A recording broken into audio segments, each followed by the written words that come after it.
Hi. So I've received some emails in which some students have asked me to provide them some tips in terms of how to perform well on this simulation. So what I intend to do in the next few minutes is to give you a brief overview of what the simulation is. I have already sort of provided an overview, but I'm going to give you a few tips which I think will help you do well. So So first thing that I would recommend, rather I would highly recommend, is that you have to go through the lecture on project management. Because once you go through the lecture, it actually gives you the information in terms of what do we mean by earliest start, latest start, earliest finish, latest finish, and the concept of slack. Because that concept of slack is very, very important in this simulation. So basically, slack is the amount of time you can delay an activity without delaying the entire project. And when you're scheduling this project, which is the first part of the simulation, you have to consider slack. For example, right now the critical path in this simulation is A, B, C, D, E, J, K, L, N, P, R, S, T, W, and Z.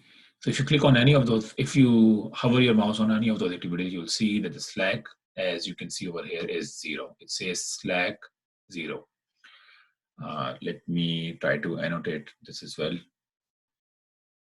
Okay, the annotation would not work actually. So it says slack 0.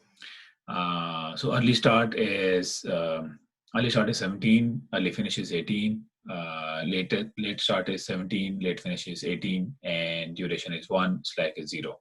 Now, slack 0 means that you absolutely cannot delay this activity. If you delay this activity, the entire project would get delayed. The same thing will apply for D as well. The slack for D is 0. However, if I hover my mouse over G, it says slack is 1, which means you can delay this activity by 1 day. If I hover my mouse over activity H, it says slack is 8, which means you can delay this activity by 8 days. If I hover my mouse over Y, the slack is 52 days, which means I can delay this activity by 52 days, and even then the project would not get delayed. Now, as you will keep on choosing different contractors, the critical path might change. But basically, for activities that still show a lot of slack, you don't have to go for a expensive contractor, because there is no point. I mean, why do you want to get those things done earlier when there is no need for you to do that? So just to give you an example, again, I am not really thinking a lot about this, but let's say, so for activity A, which is excavation, 11 days, $4,900, 7 days, $7,000. So basically it's a reduction of 4 days, and the cost reduction is roughly $2,000. So that's roughly additional $500 per day. Now this goes down another 2 days, but it's $2,000 extra. So that's $1,000 extra per day, which means that maybe I'll go for this one, right? Because it reduces the task by 4 days, and for every extra day, I'm only paying $500 on approximately $500 extra, right? Now, again, if I look at this too, maybe I should increase the workers, and I'll spend $550 per day extra, and I'll have it less I'll have the total time reduced from 11 to 5 days. So 11 to 7, and then by paying $1,100 extra, it will go from 11 to 5, which means that basically I just paid $8,100 to get the work done in 5 days through this contractor, and I would have paid $9,000 for the same amount of time. So these are small little things that you have to consider, right? So I'm just going to save it. Let's move on to B. Now, it says the subcontractor the subcontractor you choose will be locked in for tasks H and T after this task. So since this is impacting a lot of other tasks, I would suggest that you go for a relatively better one. And again, so basically reduction of 6 to 4 days if I go from this contractor to this one, right? And it's costing me roughly $1,200 extra, so $600 per day, which I think is reasonable. But if I go from 4 to 3, then it's $1,000 extra. So maybe this contractor is fine. I can choose, maybe I should just pay overtime to keep work going, and it's only one extra day, and maybe I should do this as well, right? And then I can save it. So for this one, there is no choice. You have to do this, and you just keep on doing this, right? So I'm just going to pause the recording for a minute. I'm just going to select some suppliers on the critical path, and then I'm going to come back to this recording in a minute.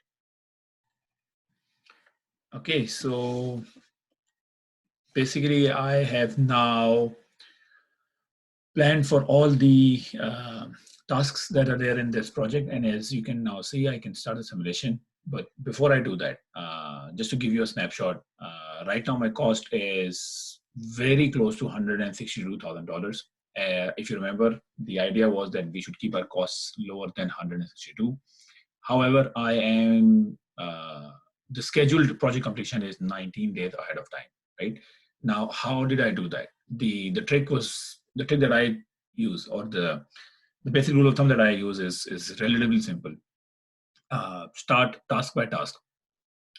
Look at each task and see if there is any slack or not. So for example, I'll give you an example. So if I hover my mouse over M, it says slack of 13 days, which means this activity can get delayed by 13 days, and even then the project would not get delayed, right? So obviously for this one, if I click on it, I've chosen the supplier that has the least cost, and I have not gone for any options like overtime or increasing number of workers. The same would apply for X.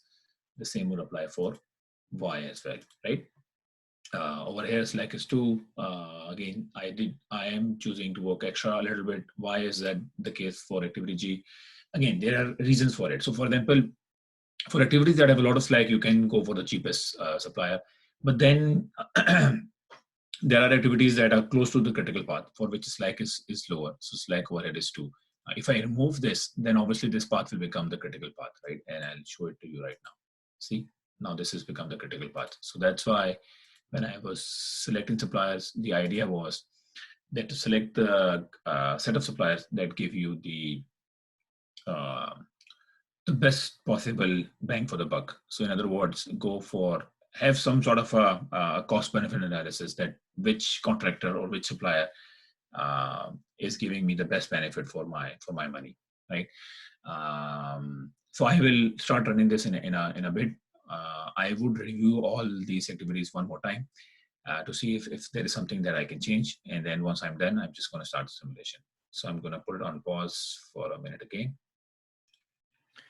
Okay, so I now have reviewed my tasks. I'm going to start the simulation. As you can see right now, my projected completion is 16 days ahead of time, and my budgeted cost is $161,000, which is more than $18,000. So we need to save $18,000 in this one. So I'm just going to start the simulation, and let's see how it goes. So as you can see, now when it's blinking, as it means that activity A is in progress. Now I can change any activity before that activity starts. So if I want, I can change any activity. But once it starts, once it starts turning green, then obviously I can't change it. So now there is a fire hazard. I just did an inspection. I'll send you the report, but I wanted to point out a big problem. I saw an installation is now.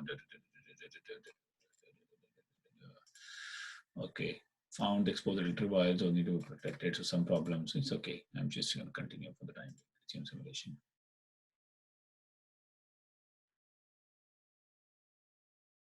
I mean, yes. So the project is, as you can already see, the project is started with 109. Now it has gone up to 111. So far, everything seems to be fine. What is he saying? The weather helped. Okay, perfect. That's good.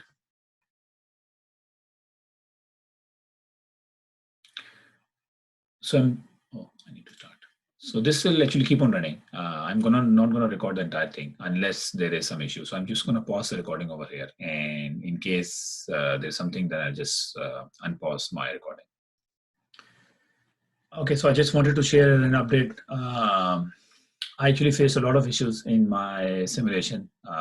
So issues, by issues I mean there were problems by several of the contractors, and now you can see that we started from I don't know, from 100 something, 107, maybe 105. I don't remember the exact number, but now we have only 5 days left. And now we have a tornado warning. Okay, this is eastern part of the state under, okay, which, let's see. So task B is saying the new auto drills. Okay, that's good, because some good news. Task M is saying, okay, we just delivered the order, but the warning, this brand of fiber. Okay, they need some, M needs some time, N needs some time as well. Yes, okay, so M and N, okay, M I'm not worried about, N is a problem. Okay, so now we are right on time, and any delays would mean that our project would get delayed. That is a problem, because let's see which activity can I do anything about. Okay, I don't want to do this. This is a lot of money. I don't have that much money. So maybe, okay, maybe do this. Okay, and save it. Maybe, no, I don't have $1,500 to spare for carpeting. No, I don't want to do this as well. It's a lot of money. Okay, maybe I should do this. If I do this, my cost will go over. But the other activity that I did was which one? No, I don't want to keep it. I don't want to keep it here.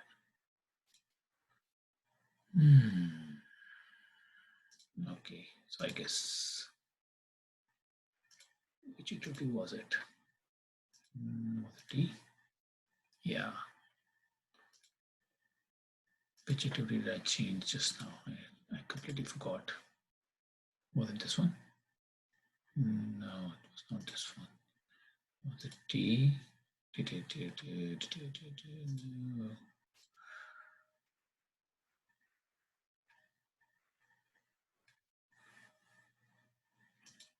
Okay, I'll just resume simulation. Let's see what happens.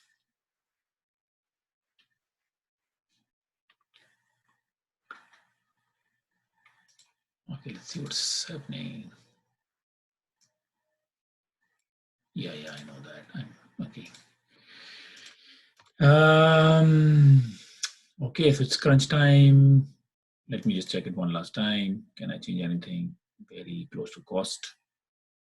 No, I don't want to change anything for S. Do I want to change anything for U? No, I can't do that anything. For V, no, it's very expensive. T, no, T is very expensive. So W. But this is the only thing that I'm thinking about, whether I should do this or not. If I do this and save it and change S. No, what is it? S A or V? No, what? No, I think I should not do that. Yeah, this is very expensive.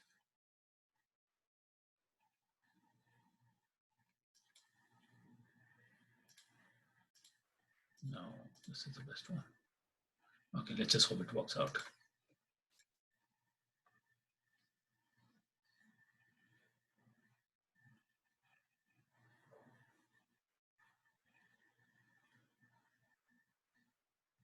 And as expected, we have gone over time.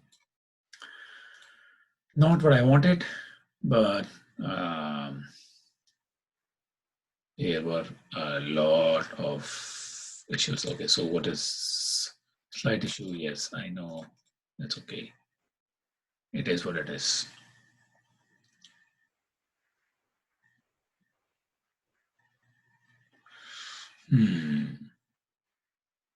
I only have $500.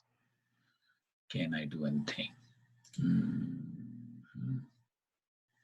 This is already the cheapest supplier. Can I do anything here?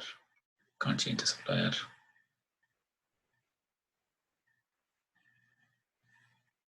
I can do, no, this is one day. If I do this, my cost will go beyond budget. I don't want that. Can't do anything here. I don't have $1,000. Nope. So I have no choice. Let's just complete the project a little late. That's okay. Oh, wow. Lucky. I think which activity got finished earlier? I think it was X. Yeah, X got finished earlier, I think. So these actually tell you the expected versus the actual. Okay, so basically my simulation has ended. I am 1 day over time, but I was able to save $500 more than what was my what was the target. Let's just move to summary. So the profit percentage that was expected was 10%. I saved slightly higher than that. My project was delayed by 1 day. And yeah, I mean, that's my total cost, the profit. It tells you which activity was as per time or not. Actually, no, this is a time one. Sorry, that's a cost. This one is a time one. So a lot of activities actually took longer than the anticipated time, but this is what it is. So I'm just going to say done, and I'm going to look at my score. My guess is that my score will be in 80s, maybe around 90%. But I don't know. I mean, let me take a look at my score. So yeah, this is how you can do well in the simulation as well. Let me know if you have any questions. Take care.